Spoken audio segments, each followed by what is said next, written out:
Hello everyone, welcome to our channel. ఈరోజు అన్ని news పేపర్లలో వచ్చినటువంటి విద్యా ఉద్యోగ సమాచారం సంబంధించినటువంటి అప్డేట్స్ ఒకసారి చూస్తున్నట్లయితే మనకి మొదటి అప్డేట్గా చూస్తున్నట్లయితే డిఎస్సి నిర్వహిస్తారా వాయిదానని ఒక మెయిన్ హెడ్డింగ్తో మనకి ఈరోజు ఈనాడు న్యూస్ పేపర్లో ఒక ఆర్టికల్ వచ్చేసి రాయడం జరిగింది. పరీక్ష కేంద్రాల ఎంపికకు అవకాశం ఇవ్వని దుస్థితి, అభ్యర్థులు అయోమయమని ఇక్కడ మెయిన్ పాయింట్స్గా రాయడం జరిగింది. డిఎస్సి నిర్వహిస్తారా వాయిదానని ఒకసారి మనం పూర్తి వివరాలు చూస్తున్నట్లయితే ఫ్రెండ్స్, ఉపాధ్యాయ నియామక పరీక్ష అయినటువంటి డిఎస్సిను షెడ్యూల్ ప్రకారం నిర్వహిస్తారా లేదా వాయిదా వేస్తారనే దానిపై అభ్యర్థులలో అయోమయం నెలకొంది. హైకోర్టు ఆదేశాల మేరకు డిఎస్సి షెడ్యూల్ను మార్చిన పాఠశాల విద్యాశాఖ అధికారులు మార్చి 30 నుంచి ఏప్రిల్ 30 వరకు నిర్వహిస్తామని ఇటీవల ప్రకటించారు.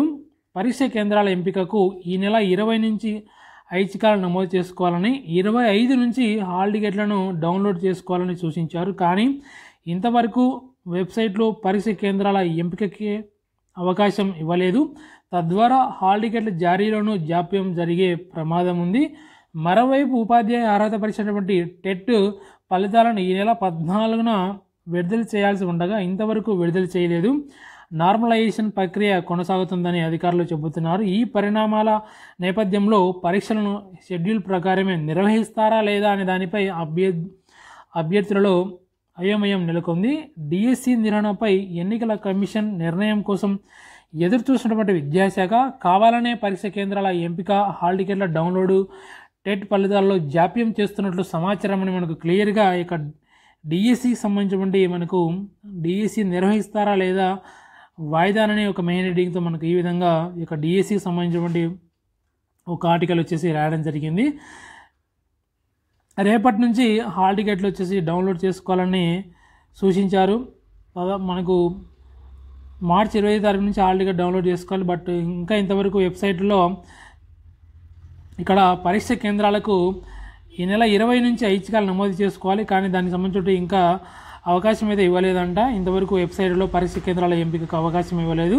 తద్వారా హాల్ టికెట్లు జారీలోనూ జాప్యం జరిగే ప్రమాదం ఉందని, ఈ విధంగా ఈ పరిణామాల నేపథ్యంలో షెడ్యూల్ ప్రకారం నిర్వహిస్తారా లేదా అనే దానిపై అభ్యర్థులలో అయోమయం నెలకొందని మనకు ఈ విధంగా ఇక్కడ డిఎస్సికి సంబంధించిన ఒక ఆర్టికల్ వచ్చేసి రాయడం జరిగింది.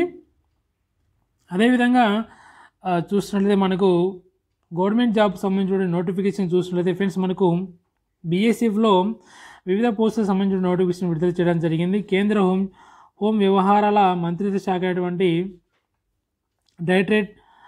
Directorate general border security force engineering setup group B, అదేవిధంగా group C, air wing group C, అదేవిధంగా పోస్టుల భర్తీకి అర్హులైన పురుష మహిళా అభ్యర్థుల నుంచి ఆన్లైన్ దరఖాస్తులను ఆహ్వానిస్తుంది. దాదాపు 82 పోస్టులకు ఇక్కడ క్లియర్గా చూడొచ్చు. ఇంజనీరింగ్ సెటప్, అదేవిధంగా ఇంజనీరింగ్ సెటప్ బీఎస్ఎఫ్లో ఇంజనీరింగ్ సెటప్ గ్రూప్ బి పోస్టులు, అదేవిధంగా ఇంజనీరింగ్ సెటప్ గ్రూప్ సి పోస్టులు, అదేవిధంగా ఇక్కడ ఎయిర్ వింగ్ గ్రూప్ సి పోస్టులు. దాదాపు ఇక్కడ ఎయిర్ వింగ్ గ్రూప్ సి పోస్టులు చూసినట్లయితే 22 ఉన్నాయి.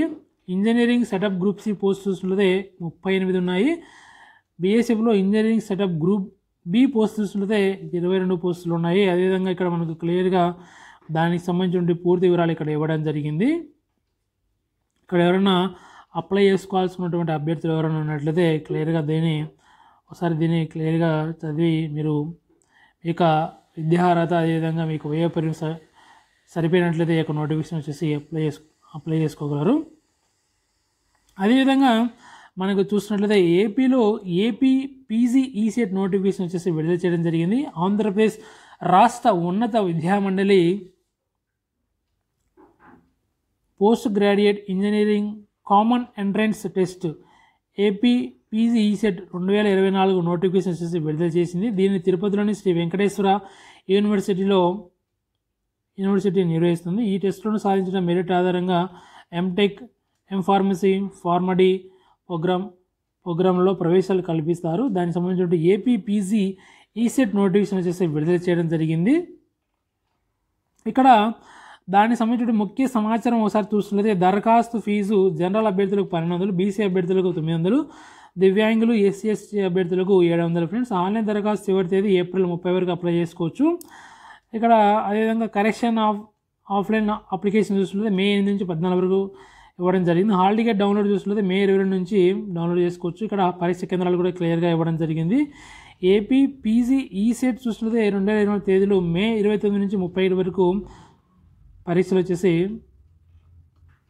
ఉంటాయి. దానికి సంబంధించి క్లియర్గా ఇక్కడ ఇవ్వడం జరిగింది. అదేవిధంగా చూసినట్లయితే ఫ్రెండ్స్ ఇక్కడ జాబ్ కార్నర్లో చూసినట్లయితే మనకు ఫోరెన్సిక్ సైన్స్ వర్సిటీలో ఖాళీలు అయితే ఉన్నాయి. గాంధీనగర్లోని కేంద్ర హోం మంత్రిత్వ శాఖకు చెందినటువంటి నేషనల్ ఫోరెన్సిక్ సైన్స్ యూనివర్సిటీ కింద పేర్కొన్న ఖాళీల భర్తీకి దరఖాస్తులు కోరుతుంది. పోస్టుల వివరాలు చూసినట్లయితే డిప్యూటీ డైరెక్టర్ 2 పోస్టులు ఉన్నాయి. సీనియర్ సైంటిఫిక్ ఆఫీసర్ 5 పోస్టులు ఉన్నాయి. జూనియర్ సైంటిఫిక్ ఆఫీసర్లు 10 పోస్టులు ఉన్నాయి. జూనియర్ సైంటిఫిక్ అసిస్టెంట్ చూసినట్లయితే 8 పోస్టులు ఉన్నాయి. ఫ్రెండ్స్ ఇక్కడ క్లియర్గా దానికి సంబంధించి అర్హత, ఎంపిక విధానం, దరఖాస్తు ఫీజు, ఆన్లైన్ దరఖాస్తు చివరి తేదీ మొత్తం అన్ని పూర్తి వివరాలు ఇవ్వడం జరిగింది. ఈ యొక్క జాబ్ కార్నర్లో మనకు ఫోరెన్సిక్ సైన్స్ వర్సిటీలో సంబంధించిన ఖాళీలకు సంబంధించిన పూర్తి వివరాలు ఇక్కడ ఇవ్వడం జరిగింది.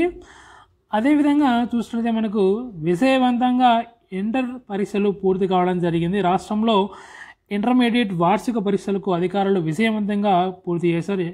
ఎక్కడ ఎలాంటి అవాంఛనీయ ఘటనలకు తావలేకుండా సమర్థంగా నిర్వహించారు. మార్చి 1 నుంచి 20 వరకు జరిగిన పరీక్షల్లో కేవలం 75 మాల్ ప్రాక్టీస్ కేసులు మాత్రమే నమోదు కావడం గమనార్హం. ఇంటర్ బోర్డు చరిత్రలో ఇంతవరకు నమోదవడం ఇదే తొలిసారని క్లియర్గా ఇక విజయవంతంగా ఇంటర్ పరీక్ష పూర్తిలో ఒక మెయిన్ ఐడి మనకి ఈరోజు సాక్షి న్యూస్లో ఒక ఆర్టికల్ రాయడం జరిగింది. పరీక్షలకు కట్టుదిట్టమైన ఏర్పాట్లు, ప్రధాన పరీక్షలు జరిగిన 1550 సెంటర్లో ప్రతి గదిలోనూ సీసీ కెమెరాలు ఏర్పాటు చేశారు. దానికి సంబంధించి పూర్తి వివరాలు ఇక్కడైతే ఇవ్వడం జరిగింది. ఇంటర్ సంబంధించిన పరీక్షలు కూడా విజయవంతంగా పూర్తి కావడం జరిగింది. ఇది ఈరోజు అనే న్యూస్ పేపర్లో వచ్చినటువంటి విద్యా ఉద్యోగ సమాచారం సంబంధించిన పూర్తి వివరాలు మనం క్లియర్గా మన ఈ వీడియోలో క్లియర్గా తెలుసుకోవడం జరిగింది. ప్రధానంగా చూసినట్లయితే మనకు ఇక్కడ బీఎస్సీలో మనకు వివిధ పోస్టులకు వచ్చేసి నోటిఫికేషన్స్ వచ్చేసి విడుదల చేయడం జరిగింది. బీఎస్సీలో ఇక్కడ చూసినట్లయితే మనకు సబ్ ఇన్స్పెక్టర్ పోస్టులు, సబ్ ఇన్స్పెక్టర్, హెడ్ కానిస్టేబుల్ పోస్టులు, అదేవిధంగా అసిస్టెంట్ ఎయిర్ క్రాఫ్ట్ మెకానిక్ సంబంధించిన పోస్టులు కానీ ఈ విధంగా చాలా సంబంధించిన పోస్టుల యొక్క బీఎస్సీలో విడుదల చేయడం జరిగింది. అదేవిధంగా ప్రధానంగా చూసినట్లయితే మనకి ఇక్కడ ప్రధానంగా మెయిన్ అప్డేట్గా ఈరోజు మనం చూసినట్లయితే డిఎస్సి ఫ్రెండ్స్. డిఎస్సి పరీక్ష నిర్వహిస్తారా లేకుంటే వాయిదా వేస్తారా అనే దాని గురించి మనకు ఒక ఆర్టికల్ అయితే రాయడం జరిగింది. పరీక్ష కేంద్రాల ఎంపికకు ఇంకా అవకాశం ఇవ్వని దుస్థితి, అభ్యర్థుల్లో అయోమయం ఎగ్జామ్ నిర్వహిస్తారా లేదా అని దానికి సంబంధించిన ఒక ఆర్టికల్ అయితే మనకు ఈరోజు ఈనాడు న్యూస్ పేపర్లో రాయడం జరిగింది. ఇది ఫ్రెండ్స్ ఈరోజు అన్ని న్యూస్ పేపర్లో వచ్చినటువంటి విద్యా ఉద్యోగ రంగానికి సంబంధించిన విద్యా ఉద్యోగ సమాచారం సంబంధించిన అప్డేట్స్. మరిన్ని అప్డేట్స్ కోసం, మరిన్ని వివరాల కోసం డైలీ వచ్చేసి మన ఛానల్ వచ్చేసి వాచ్ చేస్తుంటే రెగ్యులర్గా మన ఛానల్ వచ్చేసి ఫాలో అవుతుంది. మరొక వీడియోతో మరొక అప్డేట్తో మళ్ళీ కలుద్దాం friends. Okay, thank you for your